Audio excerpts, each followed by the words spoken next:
જય ગૌ માતા। આજે અમારા નીર પ્રાકૃતિક ફાર્મ ચિત્રોડી ખાતે કડોલી કોલેજથી સ્ટુડન્ટ અને પ્રાધ્યાપકશ્રીઓ અહીંયા આવ્યા છે। આપણે જાણીએ કે એમને કેવું લાગ્યું। Government arts and commerce college કડોલીનો જે એનએસએસ કેમ્પ ચાલી રહ્યો છે એ અંતર્ગત એનએસએસના પ્રોગ્રામ ઓફિસર અને અમે બધા આજે નીર પ્રાકૃતિક ફાર્મ એની મુલાકાત લીધી। અદ્ભુત કામ છે, ખૂબ સારું લાગ્યું અને આવનારી પેઢી માટે આ પ્રકારની ખેતી જે છે એક અનિવાર્યતા થતી જાય છે। તો હજુ વધારે ને વધારે આ પ્રકારની ખેતીનું ઉત્પાદન થાય એના માટે લોકો અવેર થાય એ બહુ જ જરૂરી છે। અદ્ભુત કામ છે।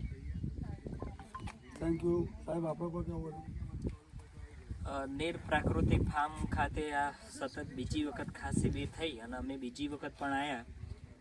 કરશન કાકા સાથે સાથે હિતેશભાઈ અને એમનો પૂરો સ્ટાફ ગઈ વખતે અમે આવ્યા હતા પ્રાકૃતિક ફાર્મમાં તો એમનો જે ફળાઉ પાક હોય એમની સમજણ આપી હતી। આ વખતે જે ક્રોપ્સ હોય એ લીધેલા બધા સબ્જીના છે અને સરસ મજાનું નેટ હાઉસ બનાવ્યું છે અને અમને સરસ રીતે સમજાવ્યું એ બદલ આપ શ્રી બધાનો ખૂબ ખૂબ આભાર। Thank you.